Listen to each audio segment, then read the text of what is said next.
A 6 meses del estallido social, me parece oportuno y justo comenzar este programa rindiendo un homenaje a todos los hombres y mujeres, niños y ancianos y a la juventud. En particular, esos cientos de jóvenes que hasta hoy se hallan encarcelados injustamente por el Estado, privados de su libertad, que el día 18 de octubre del año pasado, luego de 30 años de abusos, dijo basta. Y en una decisión resuelta y firme a lo largo del país, decidió con todo su arrojo la restitución de sus derechos sociales. ¿Qué mejor recordar en esta ocasión, a 6 meses de esa rebelión, las pertinentes palabras del escritor chileno Luis Sepúlveda, fallecido ayer en España, víctima del coronavirus, quien en una nota redactada en diciembre pasado, titulada Chile, el oasis seco, reproducida ayer por Le Monde Diplomatique, describió de manera brillante la situación chilena. Vaya también para él nuestro homenaje y reconocimiento. Unas pocas semanas antes del estallido social que sacude a Chile a lo largo y ancho de su geografía, y que al momento de escribir estas líneas suma 20 muertos, miles de heridos, cientos de ellos mutilados al perder un ojo, una cifra desconocida de detenidos, gravísimas evidencias de torturas, agresiones sexuales y otras atrocidades cometidas por carabineros y las tropas del ejército. Muy poco antes de todo esto, el presidente chileno Sebastián Piñera definía al país como un oasis de paz y tranquilidad en medio de un continente convulsionado. Pero lo que definía al oasis chileno no era la presencia exuberante de palmeras y agua fresca, sino una reja de barrotes aparentemente infranqueables que los rodeaba. Los chilenos estaban dentro del oasis y las rejas eran de una aliación compuesta por la economía neoliberal, ausencia de derechos sociales, civiles y mucha represión. Los tres elementos del más vil de los metales hasta el estallido social para los economistas y políticos divulgadores del mantra menos Estado y más libertad al mercado.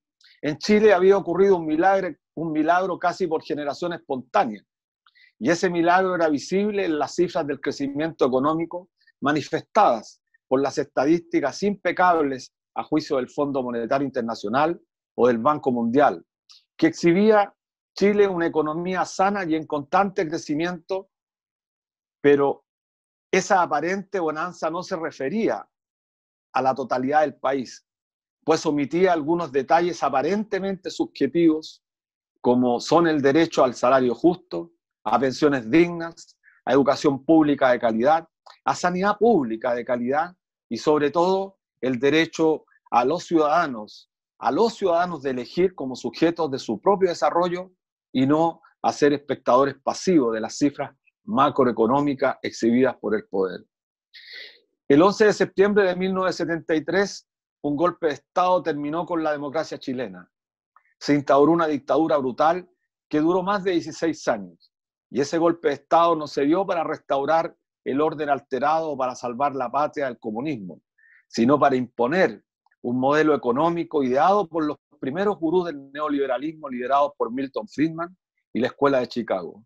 Se trataba de imponer un nuevo modelo económico que a su vez generaría un nuevo modelo de sociedad, la silenciada sociedad que aceptara la precariedad como norma, la ausencia de derechos como regla básica y una paz social garantizada por la represión. La dictadura cívico-militar logró sus objetivos y los dejó estatuidos en una constitución que consagre y define al país en función del modelo económico impuesto. No hay en América Latina otra constitución hecha para el bienestar de los menos y que desprecia a las mayorías como la chilena. Con la recuperación de la democracia o transición chilena a la democracia, a partir de 1990, las reglas del juego no cambian. La constitución de la dictadura es apenas retocada sin cambiar lo esencial y todos los gobiernos de centro, izquierda y derecha se encargan de mantener el modelo económico inalterable y la precariedad alcanza a cada vez más sectores de la sociedad chilena. Si hay 2 personas y 2 panes y una se come los 2 y deja a la otra sin comer, la estadística incuestionable dirá que el consumo es de 1 pan por persona. Sobre esa base se presenta al mundo el exitoso modelo chileno, el milagro chileno. que ni en dictadura ni en democracia dejó de sostenerse en la represión y el miedo. Cuando, como una respuesta a la privatización del agua, porque todo el agua de Chile, de todos los ríos, lagos, glaciares, pertenece a los privados, la ciudadanía se manifestó en protesta, la única reacción del Estado fue reprimir con dureza. La paz del oasis chileno estalló no por el alza de las tarifas del metro de Santiago, sino por la suma de injusticias cometidas en nombre de las estadísticas macroeconómicas, por la insolencia de ministros que aconsejan levantarse más temprano para economizar los gastos en transporte, o que frente al alza del precio del pan recomiendan comprar flores porque éstas no han subido de precio, o que sugieren organizar bingos para recaudar fondos y reparar las escuelas que se inundan en los días de lluvia. La paz del oasis chileno estalló porque no es justo terminar los estudios universitarios y quedar con deudas a pagar durante los siguientes 15 o 20 años. La paz del oasis chileno estalló porque el sistema de pensiones en manos de empresas privadas que administran esos fondos, los invierten en el mercado especulativo, se quedan con los beneficios, pero cargan las pérdidas a los dueños de esos fondos y finalmente deciden los montos misérrimos de las pensiones según un odioso cálculo de los años de vida que quedan a los jubilados.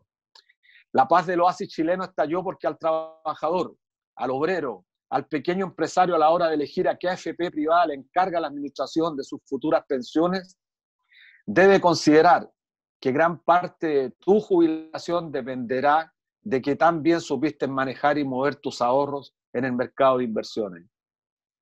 La paz del oasis chileno estalló porque las grandes mayorías empezaron a decir no a la precariedad y se lanzaron a la reconquista de los derechos perdidos.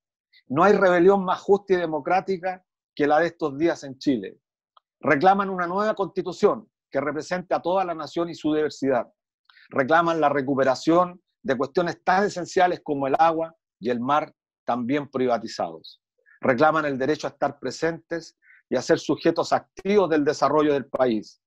Reclaman ser ciudadanos y no súbditos de un modelo económico fracasado por su falta de humanidad y por la absurda obcecación de sus gestores. No hay represión, por más dura y criminal que sea, capaz de detener un pueblo en marcha. Palabras del gran novelista Luis Sepúlvedas, escritas en diciembre pasado, que parecieran estar escritas en el día de hoy. Estamos una vez más en Radio Universidad de Chile, la radio que piensa, en el 102.5 FM, transmitiendo como todos los días viernes nuestro programa Debate Social.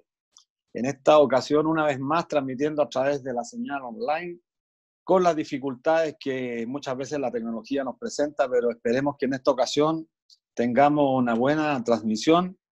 Estamos con un gran invitado que esperamos que abordemos temas de relevancia para nuestro país. Bueno, y estoy con mi querida amiga Miriam Campuzano. Hacía tiempo no nos veíamos. ¿Cómo estás, Miriam? ¿Cómo está la salud? ¿Cómo te va? Hola, Luis. Hola a todos los auditores. Bueno, aquí haciendo un poquito de teletrabajo desde la casa, esperando acompañar a todos los ciudadanos y ciudadanas chilenas que están en periodo de cuarentena, en este periodo de crisis social, económica y sanitaria que estamos pasando a nivel mundial. Sí, nosotros trabajando, yo soy del sector comercio, así que los supermercados, abastecedores de los alimentos del pueblo, estamos en el trabajo. Qué gusto, en la batalla, sí. Qué gusto tener este panel y volver otra vez a nuestro programa. Sí, pues bueno, vamos a entrar en materia de inmediato. Vamos a presentar a nuestro querido amigo que hace algunos meses atrás estuvo en Chile, en enero entiendo, Javier Arrizabalo Montoro. Él es profesor del Departamento de Economía Aplicada, Estructura e Historia de la Facultad de Ciencias Económicas y Empresariales de la Universidad Complutense de Madrid, donde es profesor titular desde el año 2001. Doctor en Economía y licenciado en Sociología. Ha escrito varios textos, desgraciadamente no los traje para mostrarlo, tiene como unas 5.000 páginas en sus textos, y un hombre que conoce Chile además bastante bien y tiene una peculiaridad muy importante, que maneja y entiende de lo más importante de los sistemas de seguridad social. Hola Javier, ¿cómo estás? ¿Qué tal? ¿Cómo estáis? Un gusto estar con vosotros.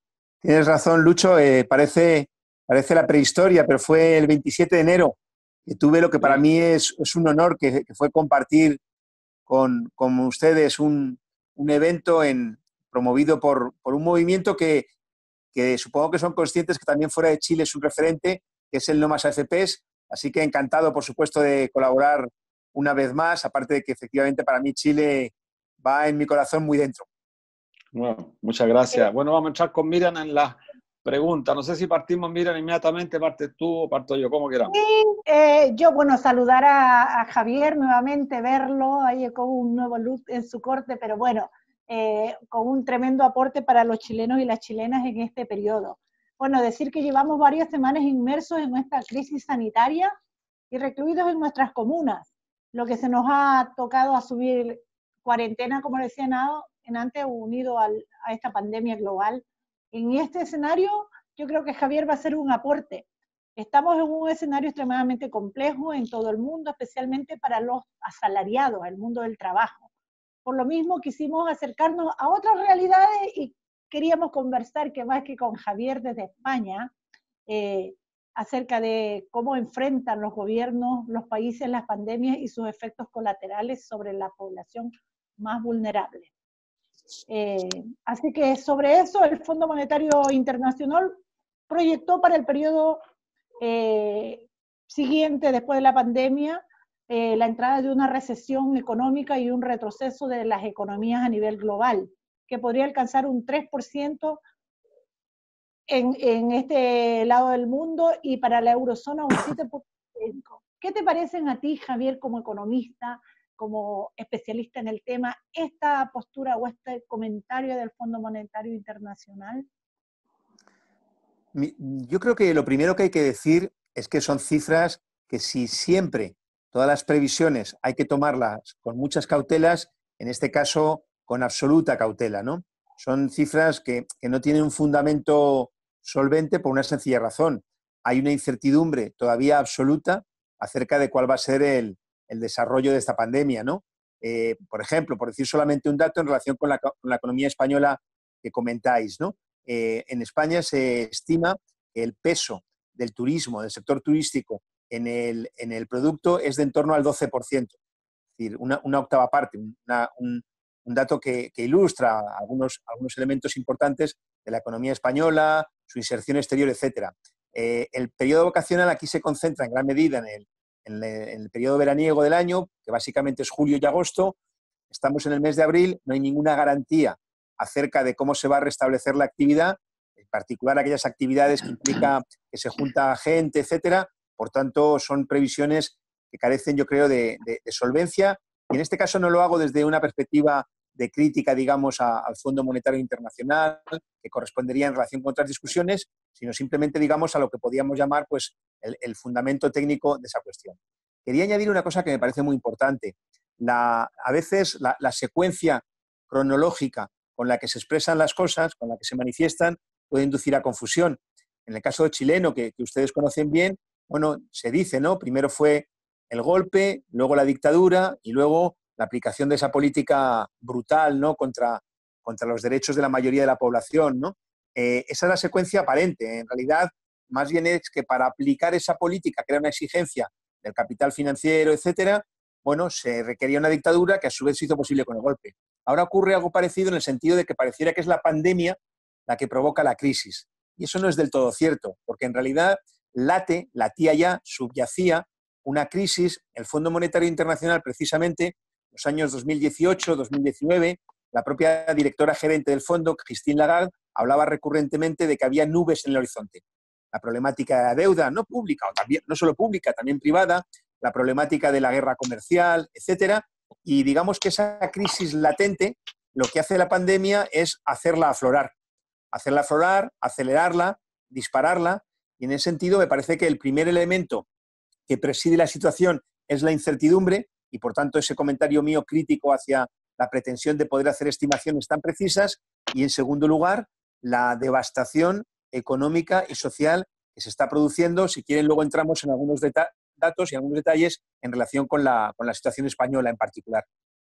Sí, mira, me parece muy interesante y creo que es muy prudente hacer esa precisión que señala Javier, porque claro, el Fondo Monetario Internacional siempre hace proyecciones intentando generar una suerte de ambiente favorable, especialmente hacia los inversionistas que especulan, con el objeto de no generar mucho ruido. Pero la realidad dice prácticamente todo lo contrario. De hecho, y esto es relevante para nosotros, el Bank of America recientemente, la semana pasada, JP Morgan, Goldman Sachs, pronostican para América Latina crecimientos negativos en casi la gran mayoría de los países. Para Chile, que es justamente una de las economías que JP Morgan las promueve permanentemente como el icono, el modelito de la región, igual que el Bank Trust, señalan que Chile va a tener crecimiento cercano al 0,3% negativo. Y si uno observa cómo crece el desempleo en los Estados Unidos, recién tú decías, el 12% representa el turismo en España. No sé qué porcentaje representará, pero debe andar por porcentaje similar en Italia, en Francia. Francia entró en un periodo crítico ahora. Entonces el panorama, lejos de ser un panorama positivo, es un panorama que plantea dilemas importantes. Y mi pregunta tiene que ver con lo siguiente, Javier. En esta nueva era de la tecnología, la clase obrera está paralizada en un porcentaje muy importante en el planeta. Es lo que en algún momento señalábamos, esta crisis mundial del capitalismo está teniendo ribetes absolutamente distintos a los tradicionales. Si la clase obrera está paralizada en un gran porcentaje, el trabajo a domicilio, fundamentalmente el trabajo a distancia, es más bien para servicios. ¿Es posible esperar un shock así de la oferta producto del rompimiento de la cadena de suministros, por ejemplo, en el aparato productivo, y generar un colapso total? ¿Cuál es la perspectiva que ven allá en Europa, particularmente los economistas? Sí, insisto en que la incertidumbre es total, y ahí yo creo que hay dos reflexiones de referencia. La primera, me parece que es importante porque supongo que en Chile es parecido o similar. A pesar de la particularidad de Chile en general y en concreto del periodo que arranca el 18 de octubre pasado, pero digamos aquí hay una presión muy fuerte en el sentido, bueno, estas formulaciones retóricas que todos conocemos, ¿no? Esto lo arreglamos entre todos remamos en la misma dirección, la unidad, la unidad, la unidad. Esto, la unidad nacional, claro. Exacto, el movimiento obrero perdón si suena un poco pedante, hay una expresión que se dice mucho en francés, la unión sacrée, la unión sagrada, ¿no?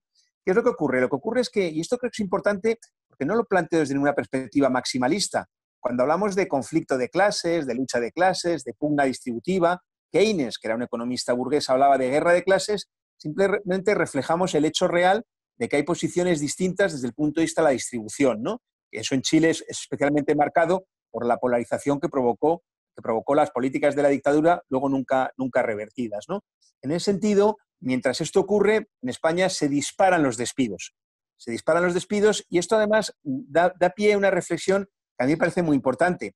En el análisis social, político, económico, todo cuenta. Por ejemplo, nosotros tenemos un gobierno que seguramente ustedes sepan, se constituyó recién, apenas en el mes de enero, un gobierno que se proclama a sí mismo como progresista, integrado fundamentalmente por el Partido Socialista, que es el componente mayoritario, y Unidas Podemos, que es en torno al partido este ya relativamente nuevo Podemos, Izquierda Unida, una coalición en torno al PC. Bueno, yo creo que en relación con este gobierno, y es interesante porque es una situación distinta que en Chile, pero que sí tiene elementos en común, por ejemplo, con Argentina, lo que hay que decir es que, primero, sería una situación distinta y mucho peor con un gobierno de la derecha. Máxime, con el tipo de derecha que hay aquí, es una derecha que tiene elementos en común, yo creo, con la chilena, en el sentido de sus lazos directos, incluso familiares, fortunas de algunos de los sectores más destacados de la derecha están amasadas durante la dictadura, ¿no? Bueno, en el caso chileno, directamente en la presidencia, ¿no?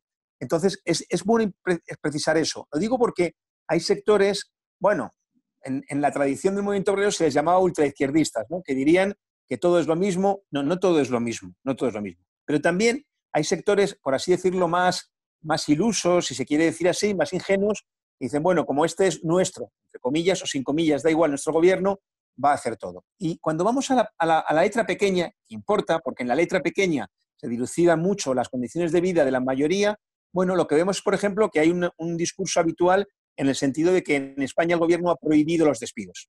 Lo que hay que decir es que esto no es cierto. No se han prohibido los despidos, o no plenamente. En particular, porque, y esto quienes tenéis trayectoria sindical lo entendéis mejor que nadie, seguro, ¿no? En primer lugar, porque la medida que se proclama el día 29, el día 30 de abril, no tiene carácter retroactivo. De modo que toda una oleada masiva de despidos en las 2 primeras semanas, esos ya son inalterables. En segundo lugar, porque la forma jurídica que toma en España puede ser despido procedente, improcedente o nulo.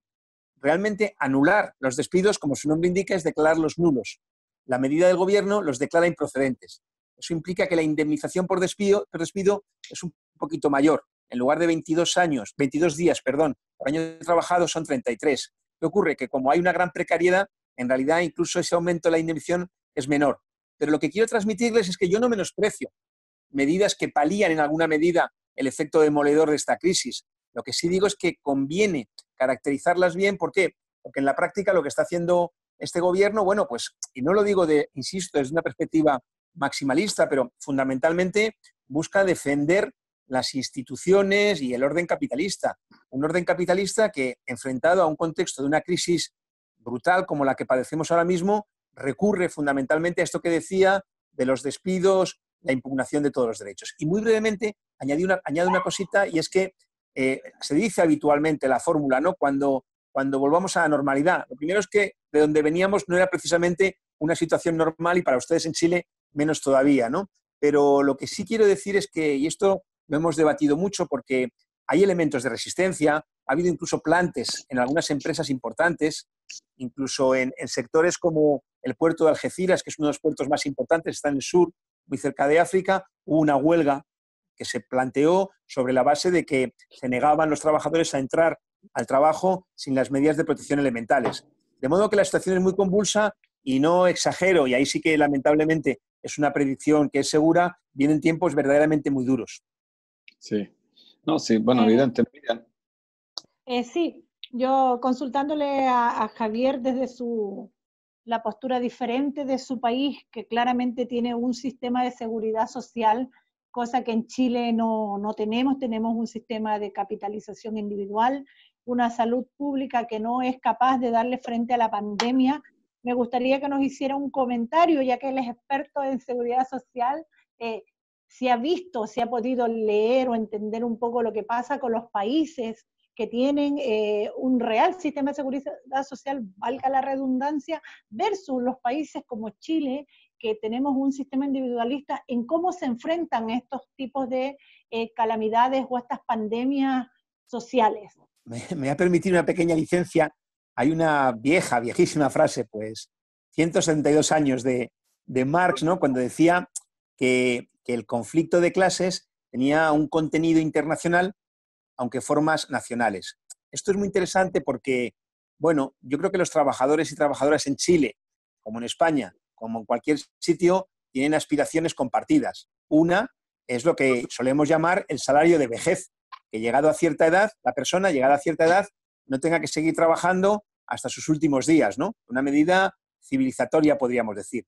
Y sabemos, y lamentablemente el caso chileno nos refrenda en ese conocimiento, que la única forma a través de la cual esto se puede garantizar es con un mecanismo de seguridad social. Es decir, sacando el mecanismo de salario de vejez de la lógica de mercado.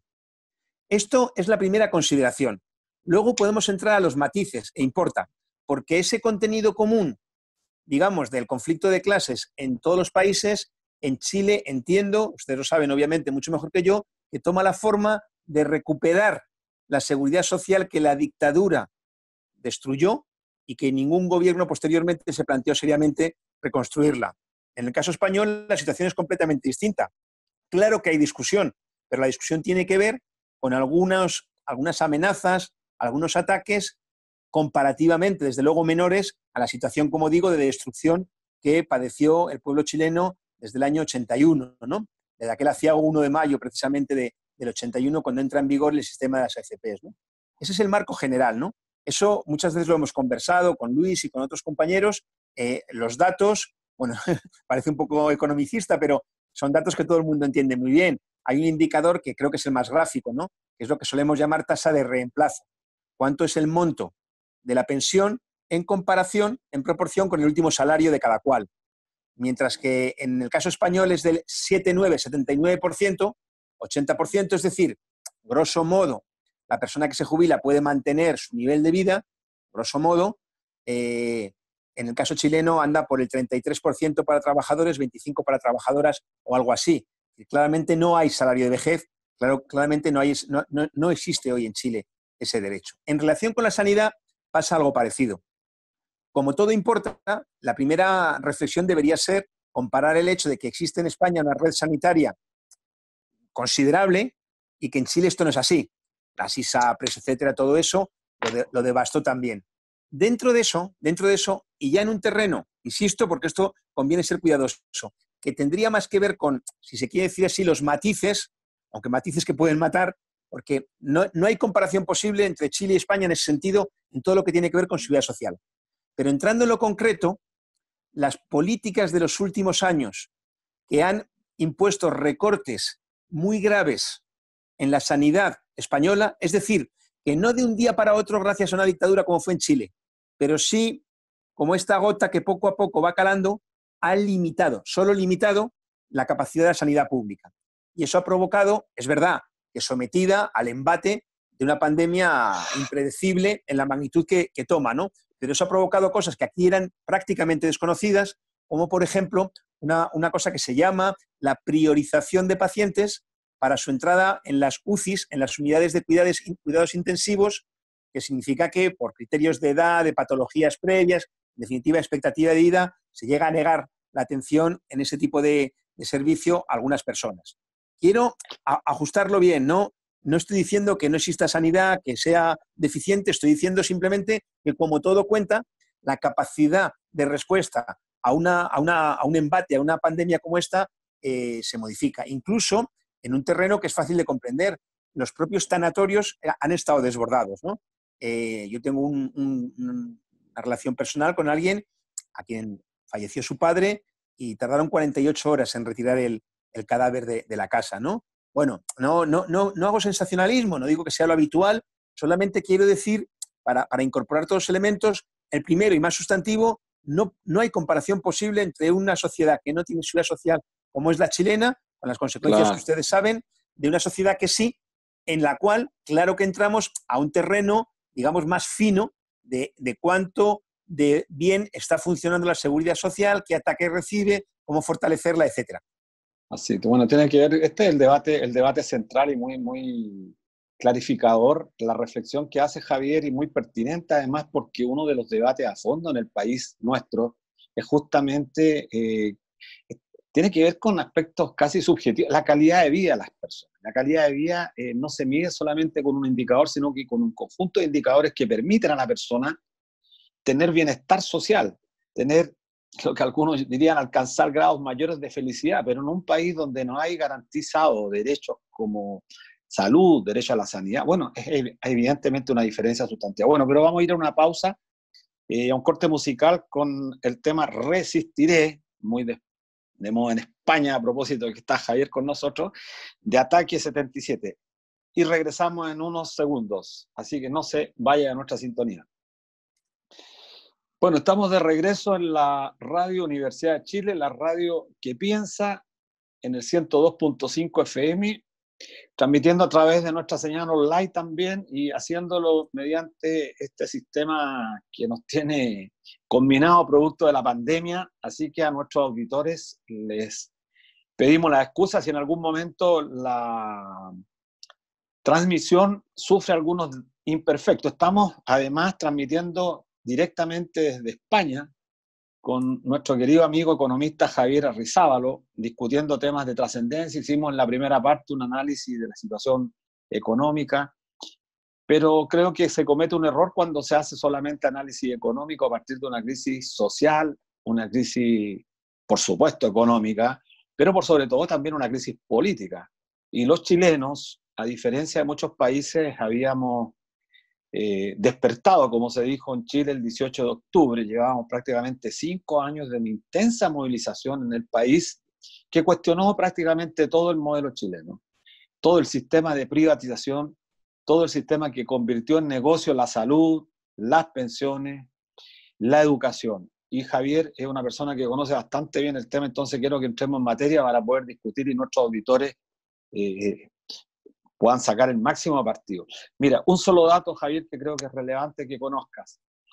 Nosotros en el mes de octubre teníamos como valor del fondo total previsional ahorrado una cifra cercana a los 220.000 millones de dólares, que representaba casi el 81% del PIB. Hace 2 semanas atrás vemos el valor del fondo y este fondo tiene un 26% menos de valor, o sea, más de 56.000, 58.000 millones de dólares se fuman del valor del fondo de pensiones. ¿Qué dicen los defensores del modelo?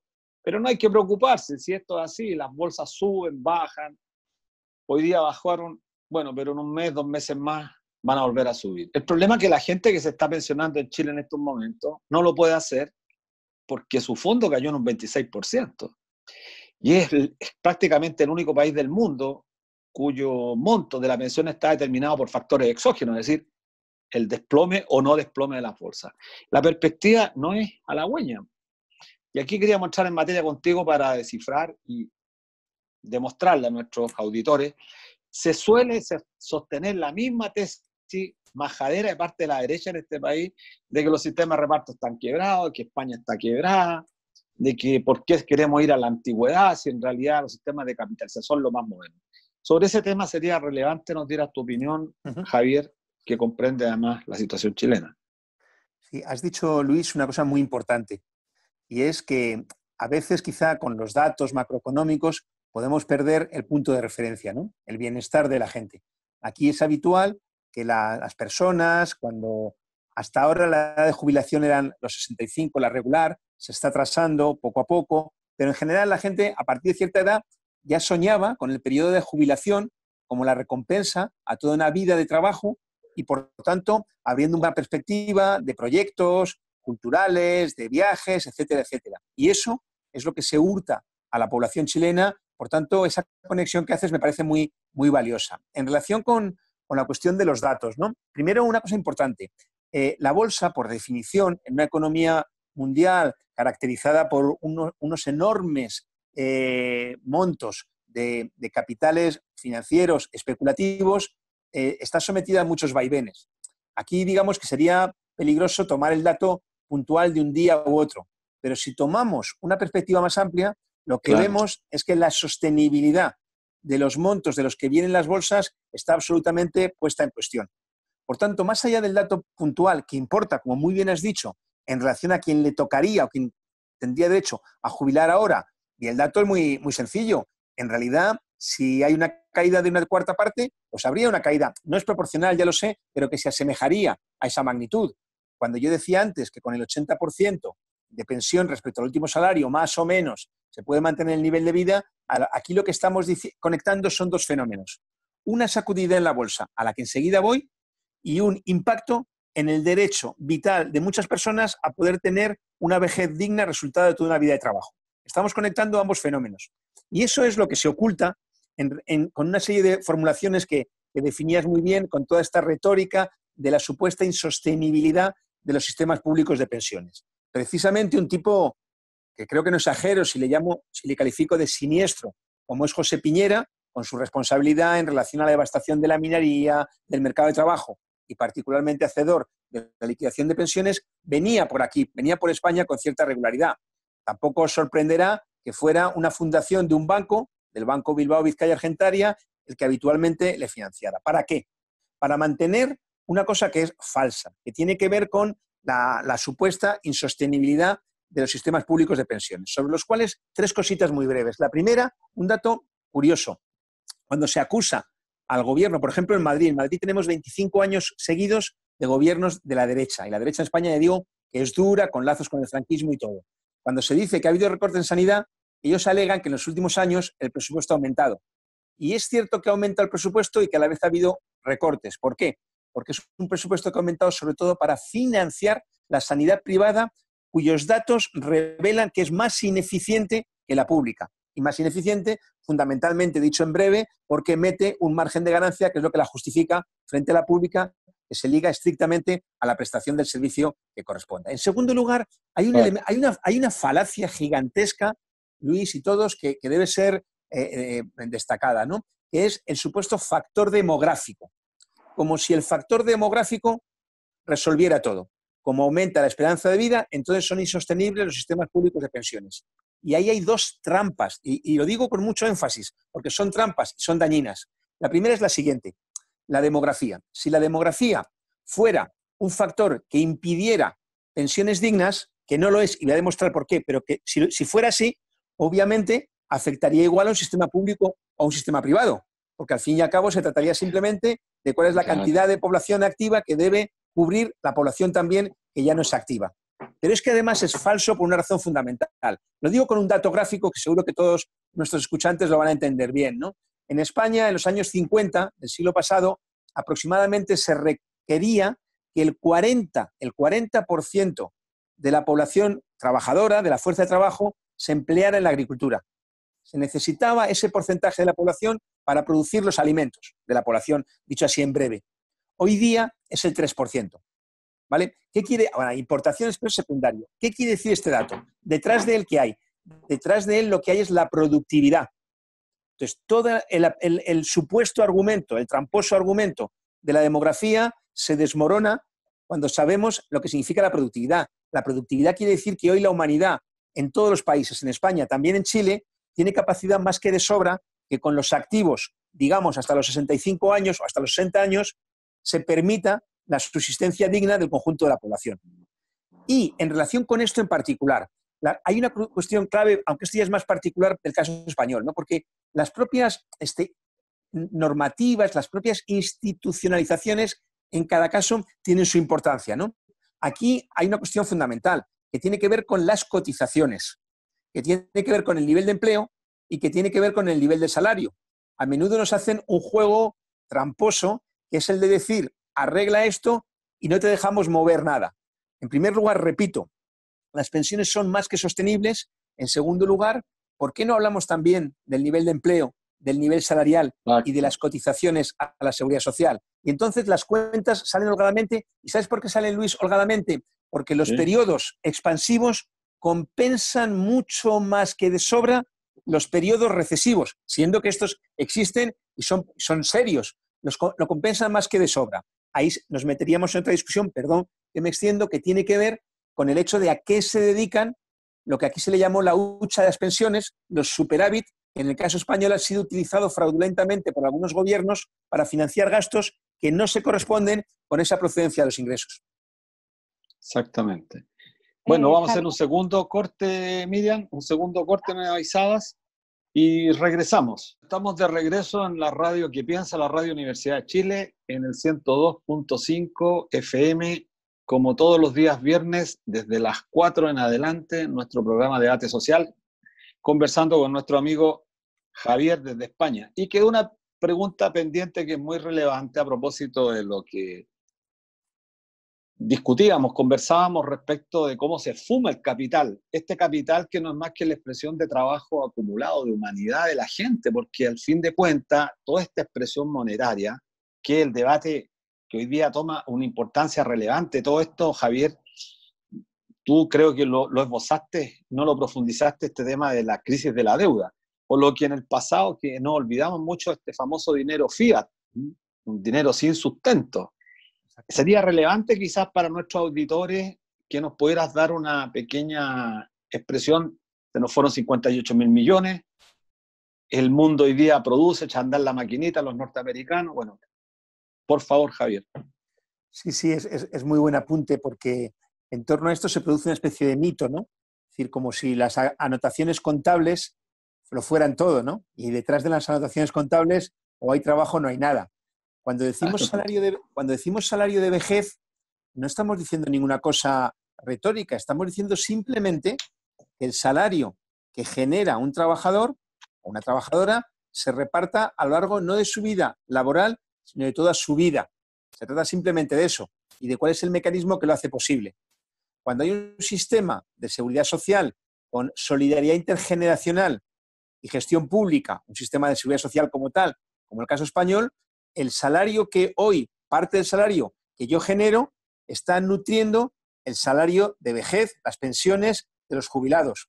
Y es la garantía de que por el camino no se pierde. Un sistema como el chileno lo que plantea es que una parte de vuestro salario no, deja de ser salario durante un tiempo y pasa a ser capital, y el peor capital, si se puede decir así. Todo el capital finalmente es lo mismo, pero el capital financiero especulativo, que se mete en la rueda cada vez más dislocada de las finanzas, de la especulación, que permite que se esfume de un día para otro. De modo que cuando supuestamente debería volver a ser salario de vejez incrementado, la realidad es que se ha desvanecido en una cantidad enorme. Es decir, que además de todo lo anterior, hay una amenaza real de que ese salario directamente desaparezca, que es a lo que tú aludías correctamente en el sentido de cómo esta sacudida plantea la amenaza de que incluso un 26% de ese salario, de esa masa salarial, que lo era en origen, que lo es en cuanto a su procedencia, sin embargo ya no aparezca nunca desde el punto de vista del destino cuando efectivamente cada cual pretendiera jubilarse, ¿no? Entonces esto es muy importante porque las finanzas, muchas veces las cuestiones monetarias, y yo sé que hacéis un esfuerzo muy bueno, pero se presentan como una cuestión inaccesible a la mayoría de la población. Y no es porque sean difíciles, sino porque se enredan y se presentan de forma confusa para tratar de diluir este hecho tan contundente. Es salario, se dice que va a seguir siendo salario, pero cuando se le centrifuga por el sistema financiero, hay el riesgo real de que se pierda incluso de forma completa, en todo caso una parte considerable, en todo caso no garantice el salario.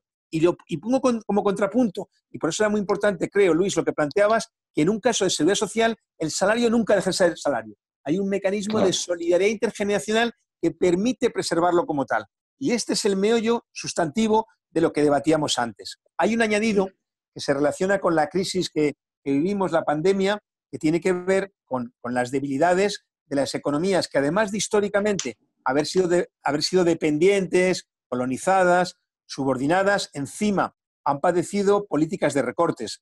Hoy verificamos que este eslogan de los recortes matan se verifica dramáticamente, ¿no?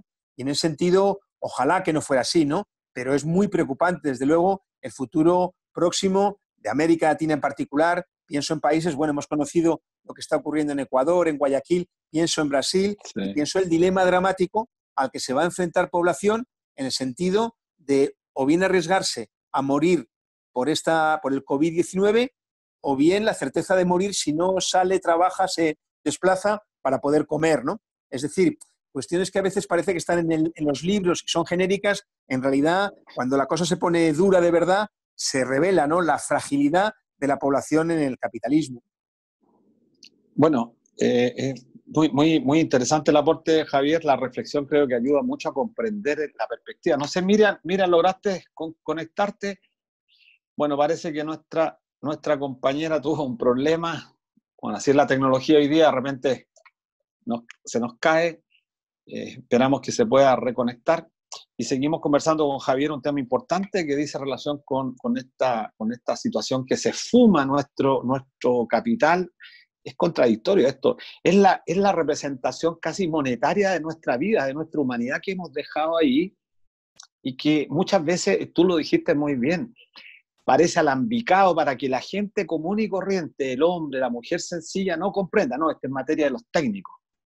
Los especialistas, los MBA saben de finanzas, nosotros no sabemos. Pero la gente tiene que comprender que es parte de su vida, su humanidad. Su vida humana es la que se está yendo ahí en ese salario que después se representa monetariamente especulando en el mercado financiero mundial y se diluye, terminando con la vida del sujeto, porque bien tú lo decías, creo que está muy bien dicho eso, que en la seguridad social el salario no toma un camino para perderse, aquí se pierde. Entonces nosotros los chilenos, y esto es muy relevante, Javier, se nos refriega día a día, todos los días con la prensa, no, los chilenos este es el mejor sistema, los sistemas de reparto están fracasados, y tú dijiste una frase que para mí la voy a usar hoy día en las redes sociales. La jubilación es la recompensa una vez que el sujeto cumplió una edad.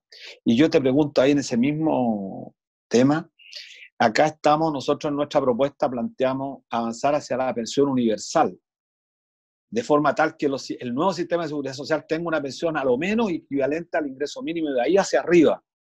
Justamente hablando de la tasa de reemplazo, que haya una tasa de reemplazo que cumpla con un principio fundamental de la seguridad social, que es la suficiencia. Y estábamos escuchando el aporte mínimo vital del cual hablan en España, que tú lo señalaste. ¿Qué importancia le asignas tú, Javier, desde España a este tema de la pensión universal, que tiene un componente solidario? Sí.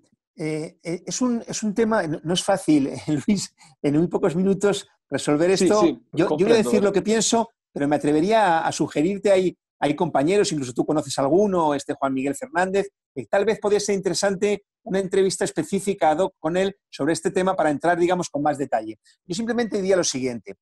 Hay dos cuestiones distintas que están relacionadas, ¿no? Una cuestión es que todo el mundo debe tener una garantía de subsistencia, dado que la humanidad hoy en todos los países es posible, gracias a la productividad que decíamos, que todo el mundo tenga asegurado un mínimo vital, sin duda, sin duda. Eso es una cosa que aquí la forma en la que la solemos llamar históricamente era pensiones no contributivas.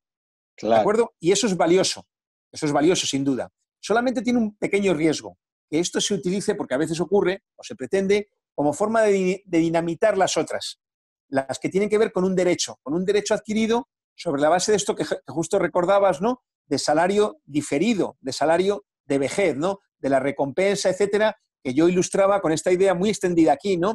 De la ilusión, y da gusto, ¿no? De oír gente cuando está próxima a jubilar, los proyectos que tiene, ¿no? Los proyectos que decía, culturales, vitales, deportivos, lo que no pudo hacer cuando trabajaba 8 o no sé cuántas horas diarias con el transporte, con el tiempo de transporte y todo, ¿no? Entonces yo creo que conviene diferenciar que una cosa valiosa es, hoy día, año 2020, en cualquier país debería estar garantizado el ingreso suficiente para cualquier persona de cara a que no viva en la calle, que tenga para alimentos, para transporte, para vivienda, etcétera, sin duda. Y otra cosa distinta es el derecho salarial devengado como resultado de que uno trabaja y una parte de su salario no la ingresa, sino que va a ese fondo, que tú muy bien lo recordabas, ese fondo que si no sale de su condición de salario y lo gestiona el Estado, si no toca el mercado, digámoslo así, se preserva su condición de salario.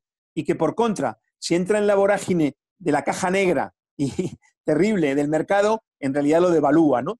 Ese es el elemento clave, ¿no? Y digo, porque a veces pasa, ¿no? Que de buenas intenciones, ¿no? Se pueden provocar elementos contraproducentes, ¿no? Y si se plantea una renta básica que sustituya a otros mecanismos que tienen ese estatus de derecho devengado, bien sea pensiones de jubilación, bien sea su desempleo, estaríamos entrando en un terreno peligroso. ¿Por qué? Porque, como decíamos al principio, en el análisis social todo cuenta. Y en ese sentido, digamos, el carácter de seguridad social en relación con las pensiones que hablábamos, por ejemplo, del caso español, digamos que las blinda. No las blinda absolutamente, por supuesto, pero es una economía de mercado, la capitalista, pero las blinda relativamente. ¿Esto qué quiere decir, Luis? Quiere decir, y todos quienes nos escuchan, que no depende de la voluntad de cada gobierno. Esto es muy importante. De hecho, aquí hay una polémica, que es una polémica pequeña en comparación con la situación chilena, claro, pero que tiene que ver con si deberían financiarse las pensiones a través de impuestos. Y eso, que puede ser interpretado en términos de, bueno, gato blanco, gato negro, ¿qué importa si caza ratones? En realidad sí tiene importancia, porque si dependiera del gobierno de turno, imaginemos qué ocurre en un marco presidido por los recortes que impone Bruselas, la Comisión Europea, donde cada gobierno cada año pudiera decidir acerca del monto de las pensiones. Esa noción de blindaje relativo, pero de un cierto blindaje, es muy importante, porque abunda en lo que decíamos de que el salario no es objeto de manoseo, sino que está preservado, digamos. Sí, mira, bueno, este es el debate a fondo. Qué interesante esta discusión sobre el salario diferido, y especialmente qué interesante esta idea de expresar o de significar lo que implica el salario. O sea, el salario devengado, si no toca el mercado, no pierde valor. Muy buen ejercicio. Si entra al mercado, corre el riesgo de fumarse prácticamente, casi completamente. Entonces, claro, es gravísimo. Claro, porque además entra a un mercado, pero no es un mercado cualquiera. Es el mercado capitalista del año 2020, presidido porque se calcula que solo, por ejemplo, por el lado cambiario, se mueven cada día en los mercados financieros internacionales más de 6 billones de dólares. Si la producción mundial anual es de 80, y en apenas 13, 14 días se equivale, eso quiere decir que obviamente más del 99% de esos movimientos son puramente especulativos. Así es. Poner ahí nuestros salarios no parece un buen negocio para los trabajadores. Totalmente de acuerdo. Una última pregunta, ya se nos va el tiempo, Javier. Desgraciadamente Miriam no pudo reconectarse nuestra compañera. Bueno, le mandamos un gran saludo desde aquí. Javier, una última pregunta. ¿Qué opinas tú? ¿Crees que va a tener algún impacto este tema de la crisis y la deuda, especialmente en los Estados Unidos, todo el dinero fiat? ¿Si va a tener un impacto definitivo en la agudización de la crisis? Sin duda, Luis. Sin duda, porque el capital vive de moverse. Y en un contexto en el que encuentra dificultades de valorización, de rentabilización en la actividad productiva, comercial, etcétera, no va a dejar de moverse. Con lo cual, la presión sobre el terreno financiero, especulativo, monetario, va a ser brutal. Esto, el dato, tú lo mencionaste de pasada, ¿no? En Estados Unidos se calcula que hay ya 16 millones de personas que han acudido al desempleo, que están registradas como desempleados. Es brutal. Y por eso quería insistir, y además voy a aprovechar una agudeza que tuvisteis. Esta canción Resistiré, que se ha hecho muy famosa en España en todos los sitios, aquí en realidad era cantada por un grupo de baladas, tal, pero es una canción que tiene una historia muy bonita. Está compuesta por Carlos Toro, que es el hijo de un militante antifranquista que fue condenado a muerte, luego le conmutaron la pena, estuvo unos 10 años en prisión, salió, pero enseguida volvió a ser encarcelado. Y esa canción de Resistiré alude precisamente a la resistencia contra la barbarie a la que conducen muchas veces nuestros gobiernos, lamentablemente, y en general las exigencias del capital, porque mientras tanto, a mí me gusta la frase que se le atribuye a Galileo, ¿no? Y sin embargo se mueve, ¿no? Se mueve. Incluso en este contexto aquí de confinamiento, yo participo en un periódico que se saca, Información Obrera, que lo sacamos mensualmente y ahora lo estamos sacando semanalmente, ¿no?